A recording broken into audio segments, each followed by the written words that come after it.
Bom dia, Paulo Moura, cientista político, 28 de agosto de 2021. E aí, pessoal, tudo bem? Domingão? Estão preparados aí para um daqueles vídeos mais longos e mais profundos que eu faço aqui no canal de vez em quando? Pois é. Hoje eu vou falar da velha ordem mundial em declínio. A velha ordem é aquela que existia antes do início do processo de globalização e do surgimento do chamado globalismo, uma época em que vigorava uma guerra fria entre Estados Unidos e União Soviética, que compartilhavam o poder político e militar sobre o planeta depois da Segunda Guerra Mundial. Vou falar do globalismo, sim, mas a parte principal deste vídeo aqui é recuperar historicamente como se chegou à chamada velha ordem mundial, esta ordem internacional bipolar, e depois, ao final do vídeo, como esta ordem bipolar começou a desmoronar, dando origem à bagunça que nós temos hoje no cenário econômico e político global. Mas antes de entrar no conteúdo do vídeo de hoje, eu quero agradecer a você que doa pelo Pix e pela conta bancária do canal. A sua doação ajuda a ampliar a estrutura do canal, ampliar o alcance dos meus vídeos. Lembrando que este é um canal que faz análise política com viés conservador, à luz da ciência política e da teoria da comunicação, em vídeos curtos. Hoje, nem tão curto. Eu sei que esses vídeos mais longos têm menor audiência, mas o pessoal dá uma forcinha no Pix aí, porque reconhece o valor das aulas que eu dou em vídeo aqui, ok? Como o canal foi desmonetizado, estou precisando de uma melhorada no faturamento do Pix. Se ligue aí, ok, pessoal? Inscrevam-se também no meu canal do Telegram, o Dextra by Paulo Moura, onde eu posto diariamente os links das notícias e análises do meu site, o dextra.jor.br. Inscrevam-se também no meu canal alternativo na cos.tv, o Dextra Jornalismo. Lembrando que agora eu faço também de segunda a sexta-feira, entre 1h30 e 2 da tarde, um comentário político no canal Tempo e Dinheiro do jornalista João Batista Olive. Portanto, você pode me ouvir aqui no canal e todos os dias no início da tarde lá no canal do João, ok? Muito bem, gente, vamos lá.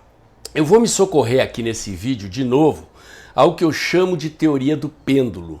Já usei essa imagem aqui no outro vídeo, agora eu vou usar para mostrar para vocês como a história alterna períodos de descentralização de poder e de centralização do poder ao longo do tempo. Esses períodos vão se sucedendo. Portanto, no início da civilização ocidental, que tem como berço original a civilização grega clássica, que começa lá cerca de 250 anos antes de Cristo, o poder era descentralizado. Portanto, a Grécia era um território no qual habitavam povos que não se definiam por fronteiras territoriais claras e pela existência de uma estrutura de poder centralizada que governasse aquele território. E assim era nos territórios dos chamados povos bárbaros do entorno da Grécia. Em Roma, da mesma forma, no período da República Romana, ou seja, onde se erigiu a cidade de Roma antes da formação do Império, igualmente os territórios no entorno do que hoje é a Itália eram também chamados de bárbaros. Os povos então se definiam como tal pelo fato de que tinham raízes étnicas similares, falavam dialetos com uma raiz idiomática parecida e professavam valores culturais definidos. Não havia fronteiras territoriais demarcadas e nem estruturas de poder definidas. O pêndulo da história, então, no momento em que Roma começa a formação do Império com a conquista da Península Grega, com a ocupação da Grécia, aproximadamente em 186 a.C., é o período em que o pêndulo começa a se mover na direção da formação de estruturas verticalizadas de poder e da delimitação de fronteiras territoriais das nações. Não exatamente como nós temos hoje, mas os romanos, ao invadirem a Grécia e os territórios dos chamados povos bárbaros ao longo de 1000 anos, expandiram a estrutura de poder existente na República Romana e institucionalizaram em todos esses territórios a figura de um modelo de organização social baseado em leis escritas e em instituições verticalizadas de poder.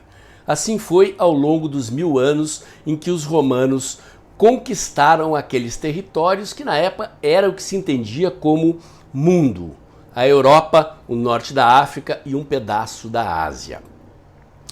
Com a degradação do Império Romano, a fragmentação do Império Romano devido à incapacidade de controlar o poder político em territórios tão vastos, numa época em que não havia tecnologias sofisticadas de comunicação e transporte, e muito menos tecnologias militares sofisticadas como as que existem hoje, o Império então começa a se fragmentar e o pêndulo da história se move na outra direção, na direção da descentralização do poder, e vamos assistir então à emergência do chamado feudalismo. Um período então em que o poder político se fragmenta e volta a ser exercido de forma pontual nos feudos, nas propriedades rurais, no interior das quais cada senhor feudal, cada proprietário de terra, definia as leis, a moeda, comandava os seus exércitos e, portanto, tínhamos um poder descentralizado. A Igreja Católica, nessa época, era a única organização mundial, ou seja, estava presente praticamente em todos os territórios que haviam sido conquistados pelos romanos. O cristianismo, portanto, ele se expande no berço do Império Romano, mas o poder político, que ao longo de todo o Império era centralizado na figura do imperador e das instituições jurídicas, políticas, administrativas e militares do Império Romano, se fragmenta por, novamente, um outro período de cerca de 1000 anos. Muito bem. Ao final do feudalismo começa a Revolução Comercial. A expansão do comércio dá origem ao ressurgimento das cidades.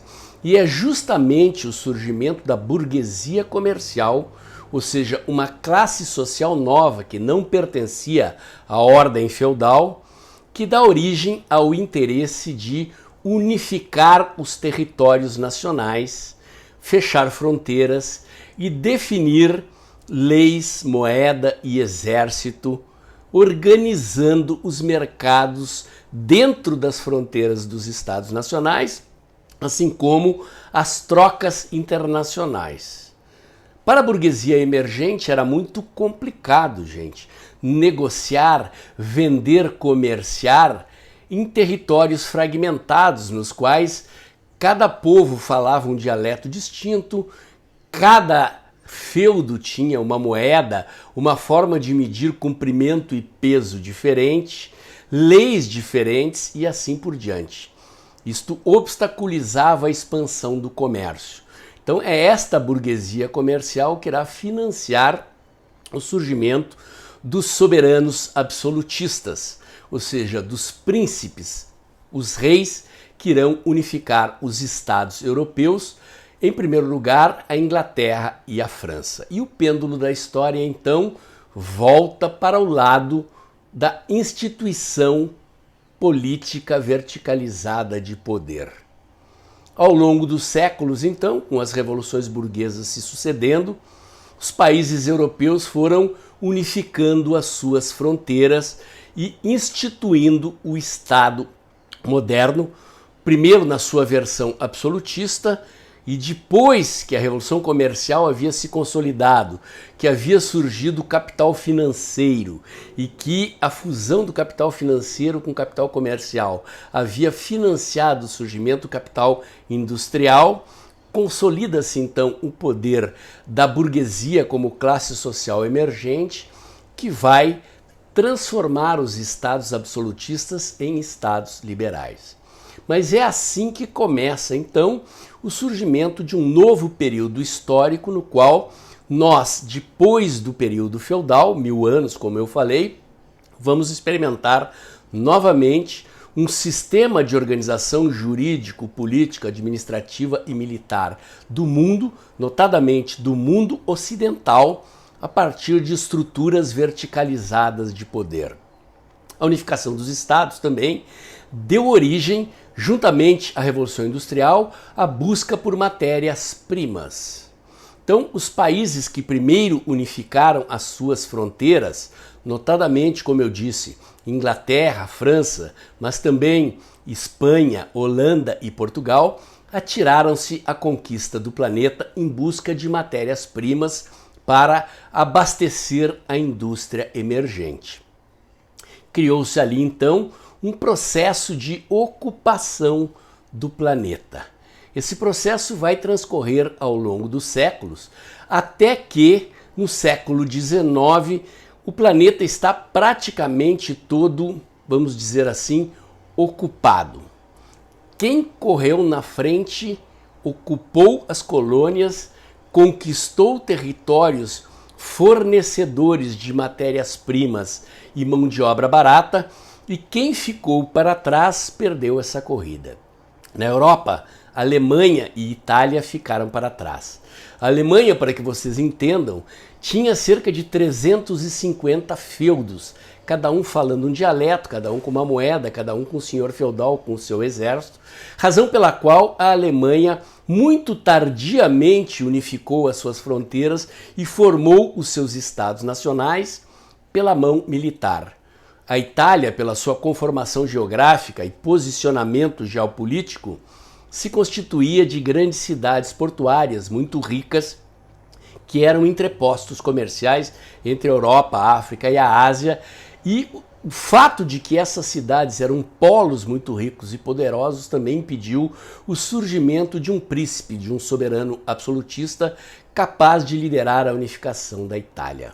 Então, terminamos o período feudal com o surgimento dos estados nacionais, com a formação de autoridades jurídicas, políticas e militares únicas sobre os territórios nacionais, com o surgimento na esteira da Revolução Comercial e Industrial das tecnologias de contabilidade e administração, ou seja, a capacidade de controlar, de gerir as organizações privadas e também o Estado, uma organização pública, foi se expandindo à medida em que a ciência econômica, a ciência da administração e a ciência da contabilidade iam criando as regras e as estruturas burocráticas que permitiram a extensão dos controles e do poder dessas organizações sobre o mundo da época.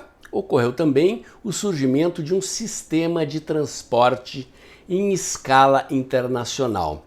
Um sistema de transporte que era, primeiramente, movido a vapor, em ferrovias, em navios a vapor, e que, com o tempo, foi dando origem à sofisticação e à criação daquilo que se chama de um mercado mundial. Mas um mercado mundial que era organizado a partir da soberania dos estados nacionais. Então, as empresas, mesmo as maiores, eram empresas predominantemente nacionais e o comércio internacional se dava entre nações. Legislação tributária, sistema alfandegário, enfim, sistemas de controle e administração dos fluxos de troca econômica entre as nações e também dos fluxos de indivíduos entre as fronteiras dos estados nacionais. O Estado Nacional também, o governo nacional, portanto, era a unidade política base organizadora do poder político das nações num concerto de nações que marcou aquilo que se chamava à época de velha ordem mundial. Chegamos, como eu disse então, às portas do século XX, final do século XIX, com o mundo ocupado, conquistado.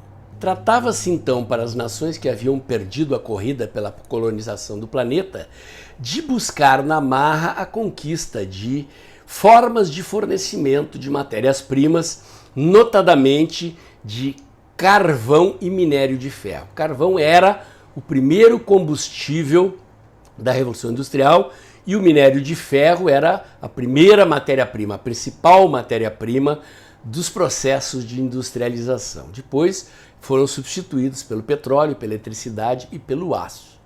Mas conquistar territórios físicos onde se pudesse encontrar matéria-prima para a indústria e combustível industrial passou a ser algo feito através da disputa militar. Acontece então, a partir de 1914, a Primeira Guerra Mundial, que irá durar até 1919. Mas há um fato ocorrido no meio da guerra que vai marcar e influenciar o exercício do poder político ao longo do século XX. Em 1917, os comunistas tomam o poder na Rússia. A Rússia era um país agrário, semifeudal, governado por uma aristocracia feudal e que foi incluído na guerra justamente porque era um território produtor de matérias-primas nos quais se encontravam o objeto do desejo das nações que entraram em guerra. Depauperada pela guerra, a Rússia assiste os seus soldados, que eram filhos de agricultores, desertando do fronte de guerra, voltando para casa com armas na mão e constituindo um caldeirão social que serviu ao processo de tomada de poder pelos comunistas. Os comunistas, então, saem unilateralmente da guerra, inclusive entregam parte dos seus territórios para a Alemanha, isolam-se dentro das fronteiras da Rússia e passam a instituir o socialismo, um regime estatizado com economia centralizada, planejada pelo governo, em que é o Estado quem vai promover a industrialização tardia. No início, este processo permitiu a industrialização acelerada da Rússia, enquanto a Europa, até 1919, seguiu se destruindo na guerra. Outro fato marcante deste período do pós-guerra é a quebra da Bolsa de Nova York em 1929. Ou seja, experimentávamos aqui um período de grande liberdade econômica e de expansão do capitalismo. Surgimento do liberalismo, da ideia de liberdade econômica que nasce com as revoluções burguesas dos séculos XVI, XVII e XVIII, atinge o seu apogeu no século XIX e a Bolsa de Nova York, em 1929, quebra. Uma experiência traumática para o mundo, provocadora de uma grande crise econômica mundial, a primeira grande crise econômica mundial. A Alemanha, depauperada pela guerra e obrigada a pagar pesados créditos de guerra aos vencedores, assiste um período de hiperinflação, de crise e depressão econômica que se constituem num caldo social propício ao surgimento do nazismo. Hitler, então, propunha na Alemanha, assim como Mussolini na Itália, a ideia de militarização da sociedade, de disciplina, hierarquia e trabalho comandado pelo Estado como forma de retirar a Alemanha e a Itália da crise na qual se encontravam. É com base nisso que o povo alemão aceita o discurso nazista da superioridade racial e a ideia de militarização da sociedade, que vai constituir a Alemanha numa potência militar que irá tentar novamente, em 1939, a conquista do poder no mundo, dessa vez aliada à Itália e aliada ao Japão, o Império do Oriente. Exatamente, o Japão era um país feudal, imperial, monárquico, no momento em que ele se alia, constituindo as forças do eixo e uma divisão de tarefas no objetivo dessas forças de conquistarem o mundo. A Alemanha, então, faz um acordo com a Rússia. Hitler e Stalin se sentam à mesa e combinam de não se atacar. Obviamente, Hitler tinha o objetivo de conquistar a Europa antes de começar a marchar para o leste, em direção à Rússia. Stalin, muito provavelmente, imaginava que a Europa, autodestruída pela guerra entre as nações europeias, ficaria depauperada, destruída, facilitando a expansão da Revolução Comunista pela Europa Ocidental e, consequentemente, a ampliação do poder do regime socialista russo naqueles territórios. O acordo funciona até um determinado momento. Conquistada a Europa Ocidental, então, Hitler começa a marchar em direção à Rússia, forçando Stalin a entrar na guerra e abrindo o fronte russo da Segunda Guerra Mundial. A Alemanha, então, se atribui a missão nas forças do eixo de conquistar a Europa. A Itália se encarrega da África, principalmente do norte da África, e o Japão, então, se encarrega da Ásia e, posteriormente, dos Estados Unidos, que ficaram fora da Segunda Guerra Mundial até 1941, quando, então, ao serem atacadas em Pearl Harbor pelos japoneses, entram na Segunda Guerra Mundial, provocando uma situação que será fatal para o domínio das forças do eixo. Os Estados Unidos haviam enriquecido com a guerra, eram fornecedores de uniformes, de alimentos, de armas e munições e entram na guerra dotados de equipamento militar e de exércitos que estavam, digamos assim, descansados, em condições de liderar a ofensiva pela desocupação da Europa e pela desocupação da Ásia. E é isto que vai acontecer. Os Estados Unidos, então, desembarcam na Normandia e começam a empurrar Hitler de volta para a Alemanha, ao mesmo tempo em que os russos, no fronte da Europa do Leste, começam a empurrar Hitler de volta para casa. Assim vai se configurando o início da velha ordem bipolar, da velha ordem mundial bipolar, porque americanos e russos vão marchando sobre a Europa até se encontrarem em Berlim. Os russos chegam primeiro, os americanos chegam em seguida.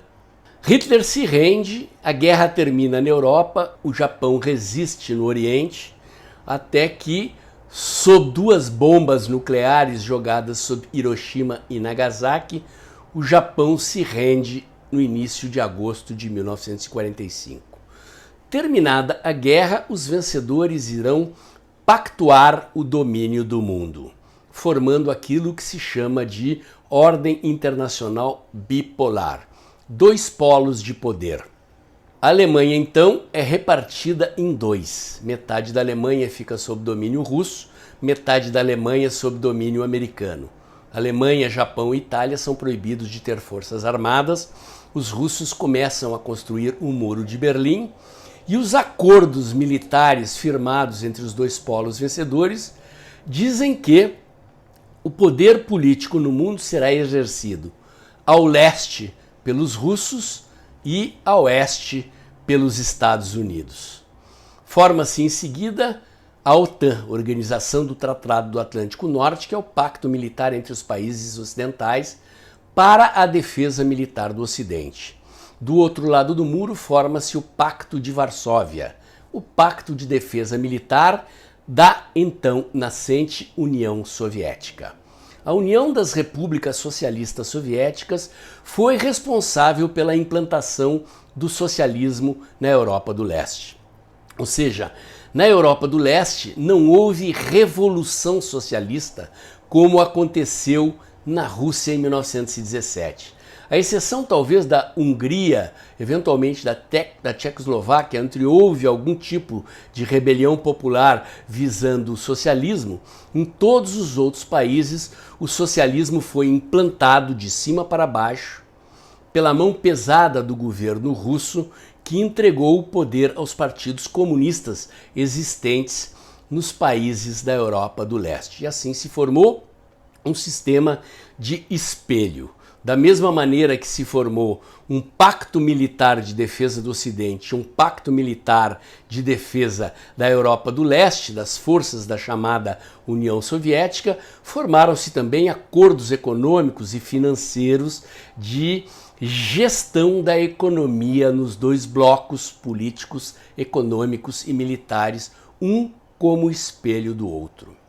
É isto que se chamou de, naquela época, nova ordem mundial, ou seja, era um sistema de poder político, de controle do poder político e militar do mundo, inexistente até antes da Segunda Guerra Mundial, onde o poder era exercido pelas nações que haviam liderado a Revolução Industrial e a colonização do mundo. Os Estados Unidos, portanto, um país do Novo Mundo, passa a ser o grande líder do Ocidente, financia a reconstrução da Europa e do lado de lá a Rússia faz o mesmo com os países da chamada União Soviética.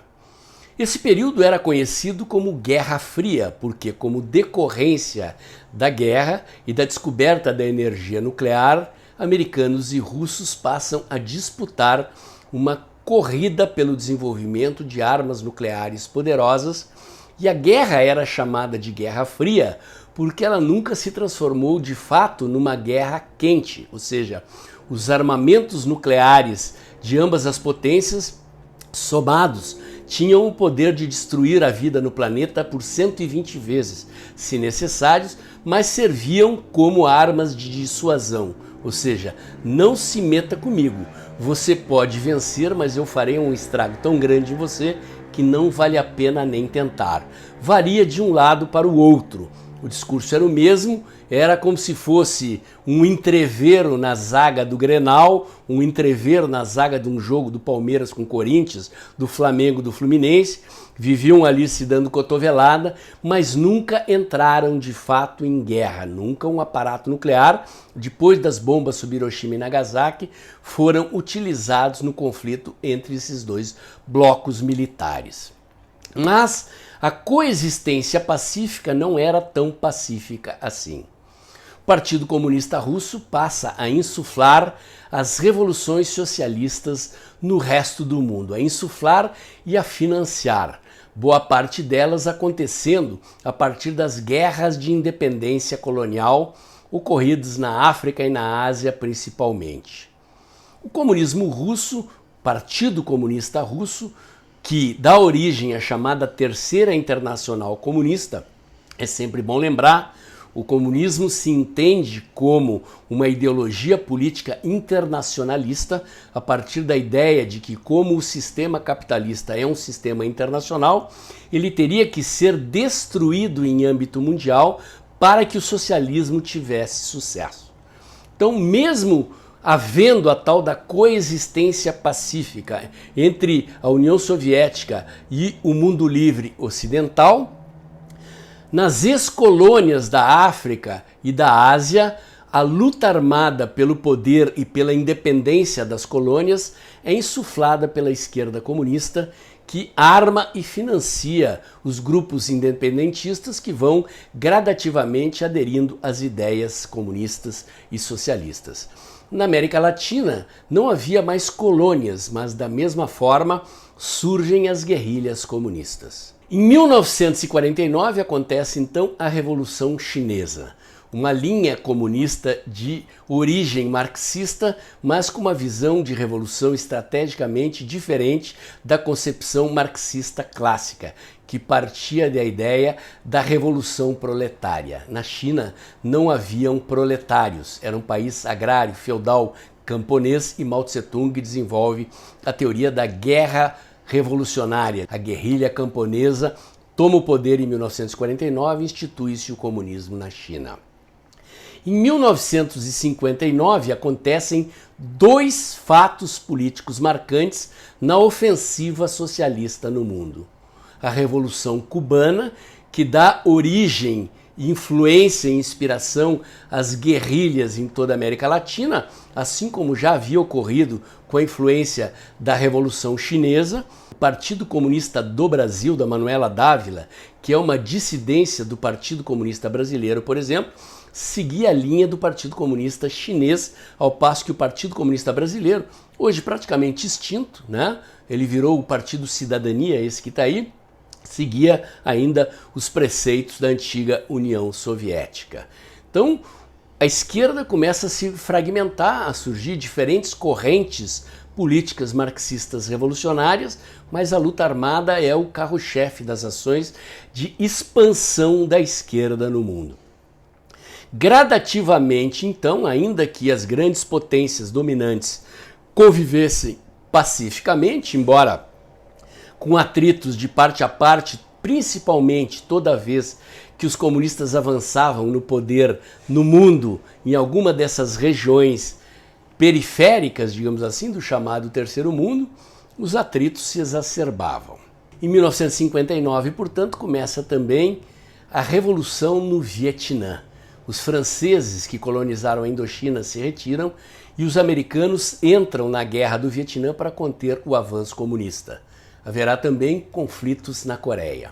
A Guerra do Vietnã se desenvolve de 1959 até 1975, quando os Estados Unidos são derrotados e o comunismo dá mais um passo em direção ao controle do poder no mundo.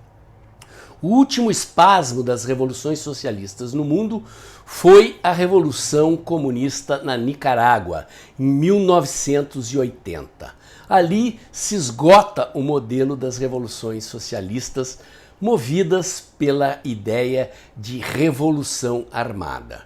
No entanto, o socialismo governa praticamente 2/3 do território mundial neste período.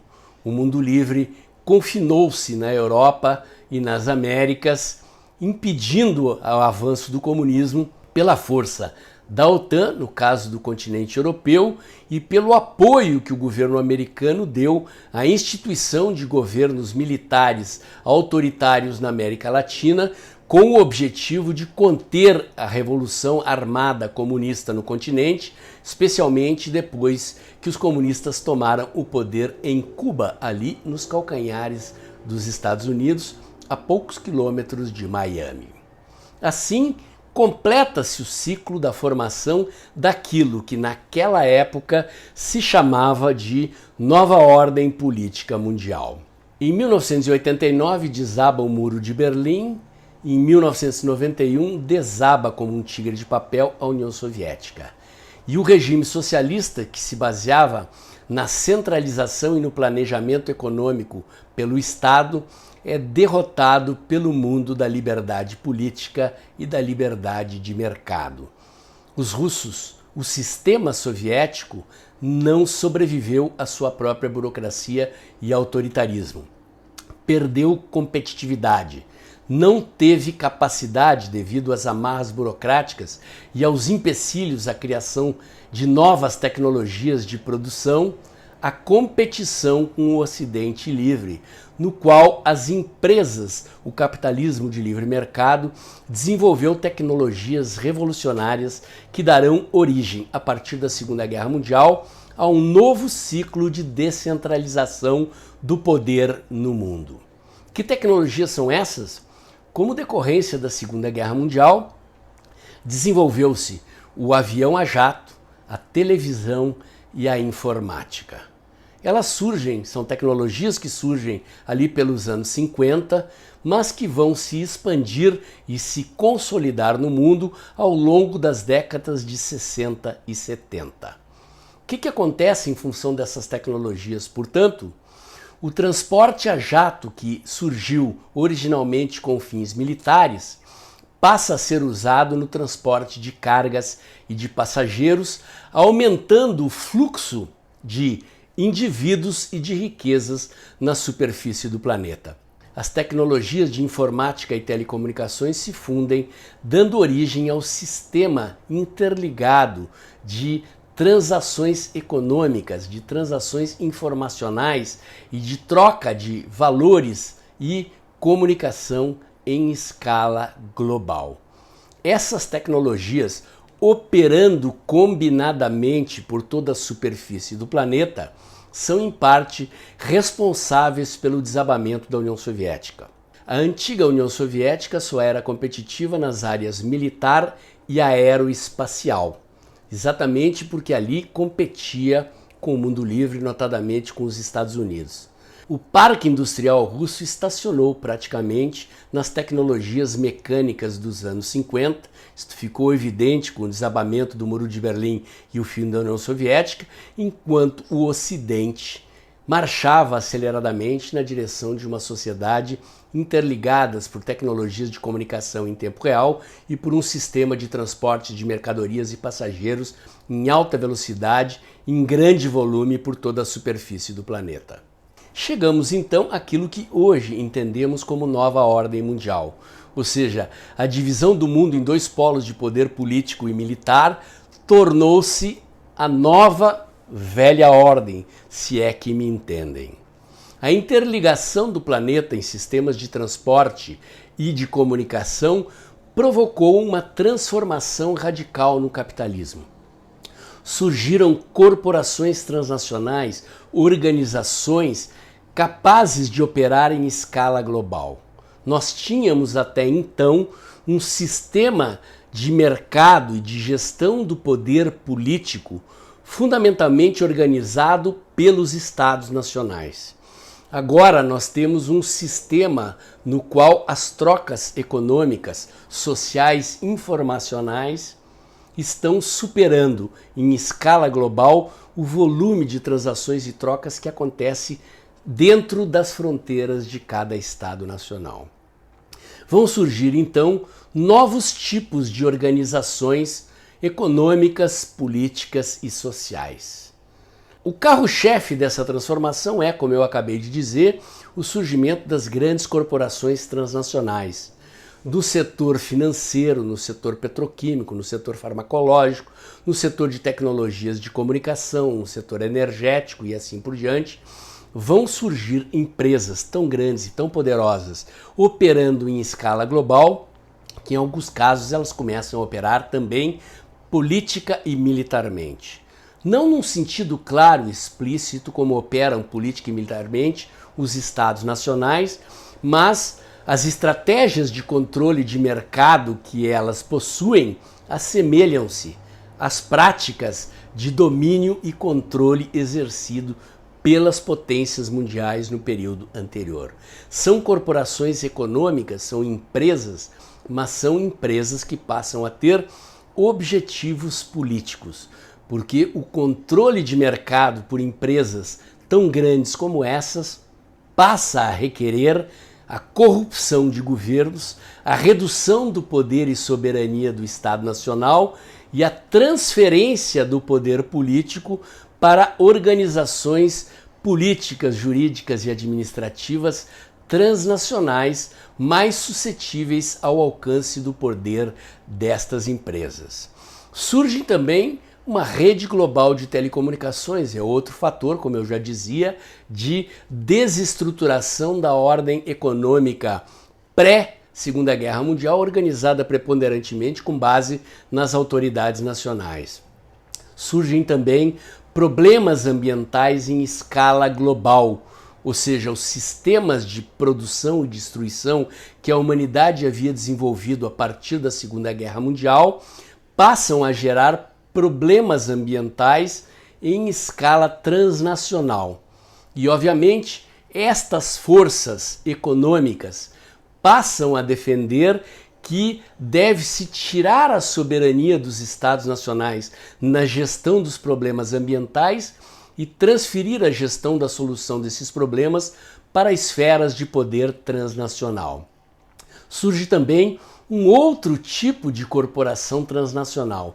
Trata-se do crime organizado, o tráfico de órgãos, o tráfico de drogas, o tráfico de armas e o tráfico de seres humanos são negócios lucrativos que, dotados dessas tecnologias de comunicação e de transporte originados no final da Segunda Guerra Mundial, passam a operar também como corporações transnacionais do crime.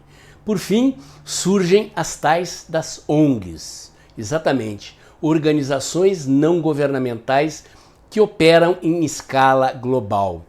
Anistia Internacional, Greenpeace, Médicos Sem Fronteiras, Repórteres Sem Fronteiras, enfim, há uma série de ONGs que operam em escala global, cuja atuação também, ao arrepio do controle das fronteiras dos Estados nacionais, é um elemento de desestabilização dos poderes políticos no âmbito interno das nações. E, finalmente, com o enfraquecimento das estruturas de poder dos Estados nacionais, ressurgem no cenário político os conflitos religiosos típicos da época das Guerras Santas, das Cruzadas e da Jihad Islâmica. A ofensiva islâmica no mundo, a tentativa de retomar o controle dos muçulmanos sob o Ocidente, é uma das características dos conflitos de poder político e militar desta chamada nova ordem mundial contemporânea, que está mais para a desordem. Do ponto de vista estrutural, então, o que é que nós estamos assistindo? Ou seja, no período feudal nós tínhamos estruturas de poder local, os feudos. Vou botar um gráfico aí na tela para vocês entenderem. Então, estas bolinhas aí na linha de baixo façam de conta que são feudos. A Revolução Industrial produz o quê? O surgimento de estruturas de poder nacionais. Estas bolas maiores aí no segundo nível do nosso gráfico são os estados nacionais, representando a unificação de feudos e o reordenamento do poder no mundo a partir das estruturas dos estados nacionais. A diplomacia, a guerra e o comércio, portanto, eram organizados a partir das estruturas do Estado Nacional e de regras e leis vigentes no âmbito interno das nações, primeiramente, e por um conjunto de leis que regiam as relações diplomáticas, comerciais e militares entre as nações, mas num contexto em que a principal unidade de organização do poder político no mundo era o Estado Nacional esse que era controlado pelos seus cidadãos. Ou seja, na medida em que os governos no mundo ocidental livre são eleitos, o cidadão tem, de alguma maneira limitada, mas tem, capacidade e poder de controle político sobre os seus governos. O que está acontecendo neste momento, sob pressão desses interesses transnacionais dos globalistas, é a tentativa de constituir uma terceira esfera de poder em escala global, uma espécie embrionária de governo do mundo. Essa estrutura ainda não está consolidada, há uma luta política dos povos do mundo que querem manter o controle do poder político na esfera local, regional e nacional contra os interesses dessas forças globalistas que querem transferir o poder soberano dos estados para estruturas de poder supranacionais. Quais são elas? A ONU, uma organização que nasce na Segunda Guerra Mundial como consequência da velha ordem que faliu, mas com o objetivo de administrar as relações entre as nações, Fundo Monetário Internacional, o Banco Mundial, a Unesco, a Organização Mundial da Saúde e assim por diante, são organizações transnacionais. Ocorre também o processo de formação dos megablocos, que hoje está em desestabilização praticamente estacionado.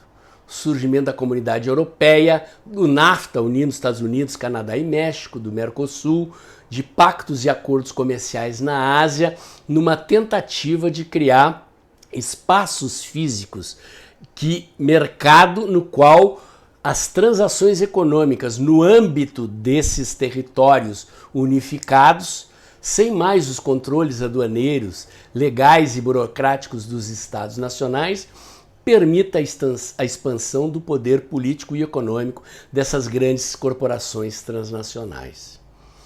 Como eu disse, são empresas tão grandes e tão poderosas que a única maneira delas continuarem crescendo e dominando mercados perenemente é corrompendo governos e removendo o poder político soberano das mãos dos estados nacionais, transferindo para essas organizações transnacionais, e já há de forma incipiente a ideia de se criar uma espécie de governo do mundo, de constituição mundial. A pergunta é: quem será este governo? Quem controlará este governo? Me parece que há poucas dúvidas de que quem pretende governar o mundo sem ser eleito para isso são esses globalistas, são esses interesses dessas corporações transnacionais e das burocracias desses organismos a eles submetidos.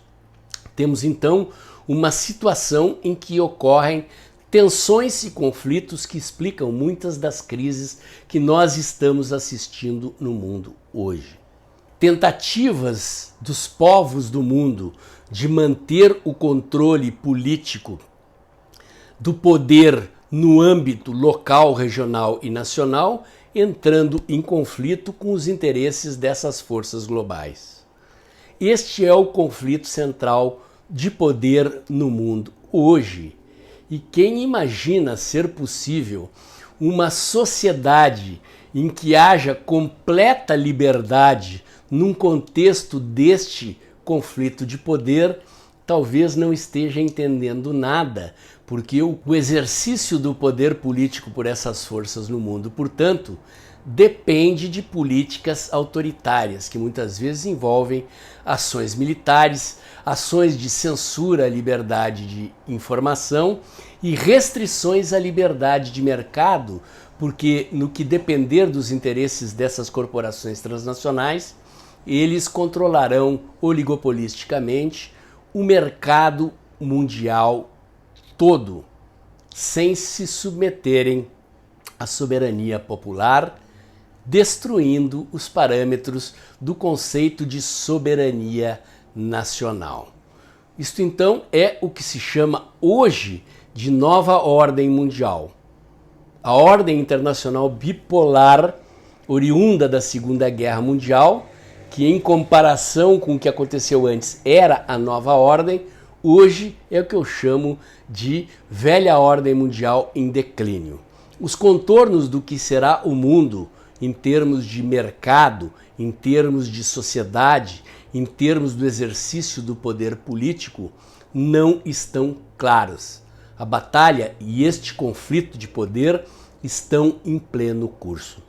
O que os conservadores do mundo defendem é que o cidadão, no âmbito da esfera do Estado Nacional, preserve o seu poder de escolher governos e autodeterminação dos seus destinos. Os interesses dessas corporações transnacionais não são apenas interesses econômicos, são interesses políticos e militares de controle do poder no mundo. E como tal, eles não foram eleitos para isso. Esta é a essência dos conflitos de poder da chamada nova ordem mundial. Espero ter sido claro, didático e me feito entender nesta recuperação histórica que dá origem aos conflitos de poder no mundo de hoje. A minha análise política de hoje foi essa. Espero ter agradado. Estudei bastante, me preparei. Acho que eu mereço um Pix bem gordinho, né, pessoal? É isso aí. O canal está sendo desmonetizado e depende cada vez mais para se expandir do apoio e da contrapartida de você que me acompanha, curte, comenta e compartilha. Portanto, se você gostou, curte, comente, compartilhe, bota o dedãozinho lá, aperta o sininho para o YouTube avisar você quando tem vídeo novo no canal, inscreva-se aqui no meu canal, inscreva-se também no meu canal do Telegram, o Dextra by Paulo Moura. Lembre-se que eu tenho um canal alternativo na cos.tv. Esses dois canais são uma vacina contra a censura. Se eu for censurado em qualquer rede social, lá vocês vão continuar me encontrando. Lembre-se também que agora eu faço um comentário diário de segunda a sexta-feira entre 1h30 e 2 horas da tarde no canal Tempo e Dinheiro do jornalista João Batista Olive. E agora aproveita que o vídeo está acabando, assim que a vinheta passar, abre o aplicativo do seu banco e faz um Pix aí, ok? Até o próximo vídeo.